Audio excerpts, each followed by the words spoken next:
2024.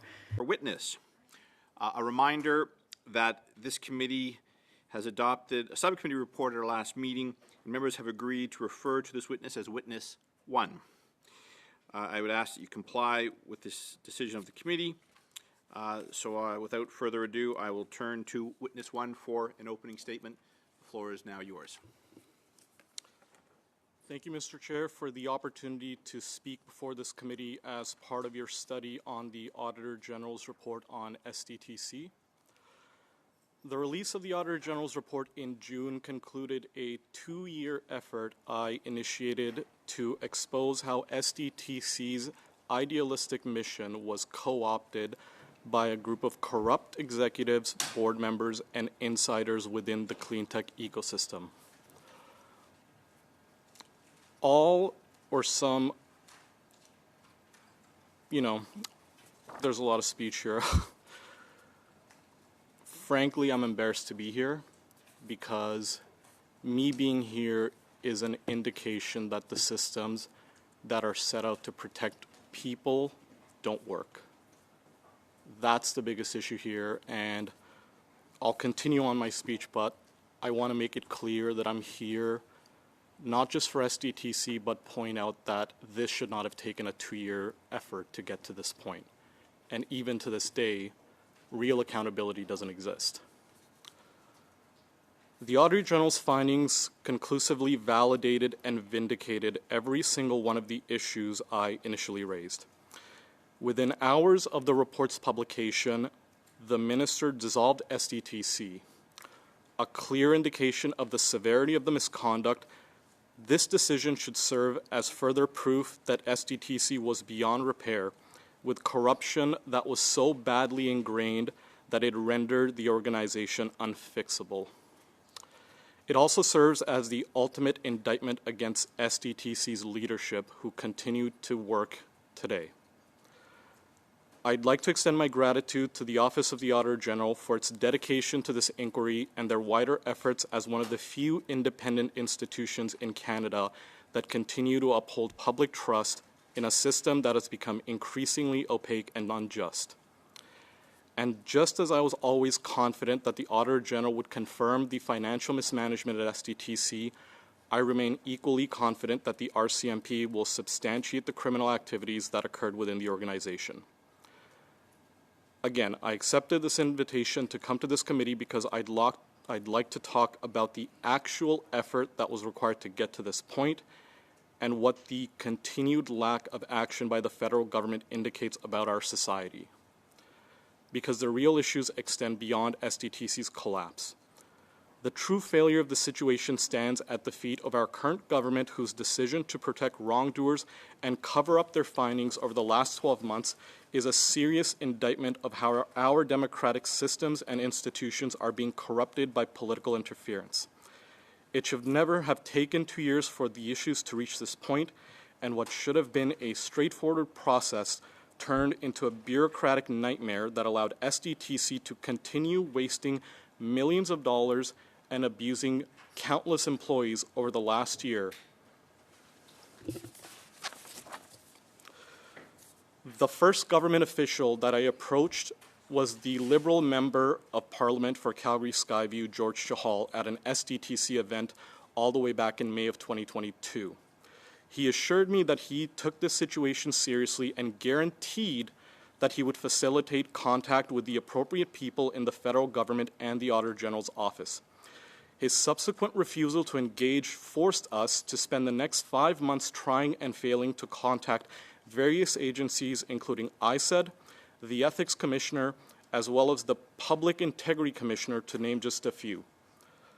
It was only in December 2022 that I finally contacted the Auditor General's office, which set off a chain of events that finally culminated in the report in June.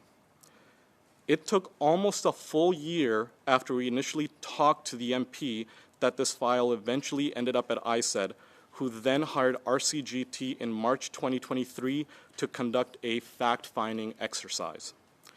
This fact-finding was supposed to be a 6-week exercise with a simple goal to just validate the documentations that I had provided with a stated guarantee that subsequent investigations involving the AG, ISED, and the RCMP would be initiated if any of those documents and allegations were proven true. By May 2023, ISED had already confirmed most of those allegations. RCGT had even drafted a report and provided a debrief to myself, with ISED bureaucrats stating their plan to make a recommendation to the minister and PCO that the report be released and that at least 4 separate investigations be initiated and managed through a newly created office within ISED. All of this should have led to immediate action, but once those findings reached the Privy Council office and the minister's office, everything changed. The investigation was delayed for another 4 months, allowing SDTC to continue misusing funds and mistreat employees, where at this point the federal government had in fact known that this was true.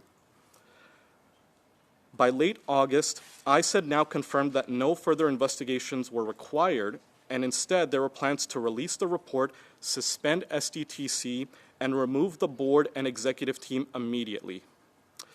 This was the outcome I was expecting, and I was satisfied that this situation was finally going to be resolved. Yet the minister and the government didn't act. ISED manipulated the findings, withheld the report from the public, and only suspended SDTC on a temporary basis with no plans to act against any single one of the wrongdoers, despite having overwhelming evidence to the contrary. The minister himself defended his inaction, stating that RCGT's report was inconclusive, but if anyone read the legal disclaimers that RCGT themselves had written in the reports, it would actually state the contrary.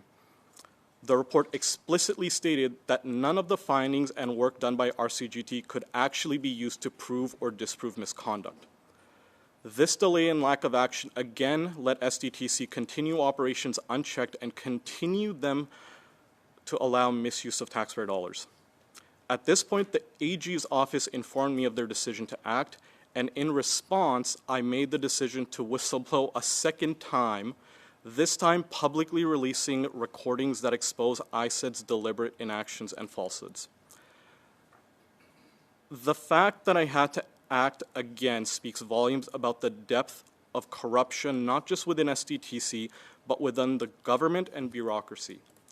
The government's failure to act promptly or transparently is not just a bureaucratic failure, it is a moral one. These revelations triggered further inquiries. Excuse me, Mr. Witness, I'm going to have to stop you there because I think that's a good point. You're a little over your time, and I'm sure the members are going to have additional questions for you. So without further ado, I'll turn to Mr. Perkins for 6 minutes, please. Thank you, Mr. Chair, and thank you, Witness. If it wasn't for your ethics and bravery, frankly, over the last 2 years, and tenacity to expose this, we wouldn't be sitting here today in the previous meetings we have. So I think on behalf of everyone and all taxpayers, I thank you for the service you've done and continue to do.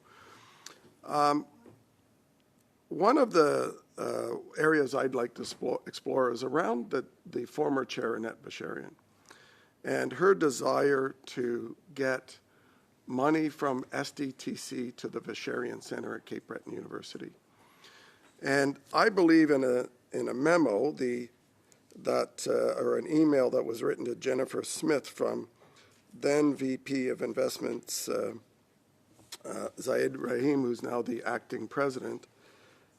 He emailed her and said, I quote, Jen, this project is approved for fast track to the VCS, the committee, the analysis committee. Why would something be fast-tracked, and how would that happen? In usual cases, we would fast-track applications that we clearly could see met all of the requirements for SDTC. I appreciate that you pointed this out because, we've had a lot of board members and executives speak to these issues as simple mistakes of, everything was just, we forgot to recuse ourselves, and that was it. But examples like that are what actually proves the intent, because one of the clearest ways to actually show what was happening is the potential of how they were brought into the organization and the preferential treatment that was given to these projects. So for the Verschuren Center's application, there's no logic that anyone in the public could believe that this wasn't preferential treatment, because for the ecosystem stream of funding, that wasn't publicly known to anyone. So the public, who should have the ability to apply to something like the ecosystem fund, couldn't apply to it, yet she was getting fast-tracked. I appreciate that. I've got limited time. Then on January 18th, the same vice president sent a note to someone named Beth saying it was rejected because of conflicts, and saying that we will help find funding from other avenues in government for that project. Did SDTC staff help Annette Verschuren find funding for this project and other projects from the government? As an example, $50 million went to Annette Verschuren's NR store from Natural Resources and $170 million from the Infrastructure Bank. And on top of that, the Verschuren Center got a total of about $6.6 million anyway from ACOA, ISED, and other programs. Were SDTC staff involved in helping her get government money from other departments? They were, and that's something that SDTC employees aren't supposed to be doing. If an application gets rejected, you reject it and you point them to other organizations, but SDTC employees are not expected to actually go out of their way and spend their own time to actually help an organization get funding. So that was completely out of the realms of their regular day-to-day business, and it happened multiple times, not just the Verschuren Center. So ACOA gave the Verschuren Center June 9th, 2022, $2 million, then again gave them another $4.2 million a little later on from ACOA. Then ISED gave the center $1 million, another $1 million, bringing that to about $5.2 million. And then the Verschuren Center got another $3.1 million from the ISED department. So it looks like the Verschuren Center got over about $10 million itself, and then another $220 million for our other projects from government departments. And she was using ISED or SDTC, the Green Slush Fund staff, to help get her projects money from the government? Not for all of them. Again, this is just that one situation where after she was rejected, SDTC employees were asked, but you've also missed a couple more million because there's another entity called NGen, which ISED funds, that then indirectly funded the Verschuren Center. And one of the things I'd like to point out is there are almost 3 or 4 different public announcements announcing the Verschuren Center getting funding, and every single one of them announced the same exact project, even though that project and the outcomes of that project have already been completed and funded 3 times over by various federal agencies. And the Ethics Commissioner found her to have breached the Conflict of Interest Act twice, he said in his report. But in committee this week, it turned out under questioning that he actually said it was 24 times in his, but he didn't have any of these projects in it. So clearly, Annette Verschuren's conflicts with SDTC were way more than 24, as were other directors like Guy Humet, Andre Lise-Matteau, Stephen Kukucher, the list goes on. In fact, the Auditor General identified 9 directors in conflicts that did 186 conflicts out of 226 transactions. Was that your experience, that over 80% of transactions were conflicted with the board directors? I never did the math, but there wasn't a single project review committee or board approval that didn't have at least 1 or 2 projects that were directly connected to board members. And for the majority of the time, employees weren't actually told about these conflicts.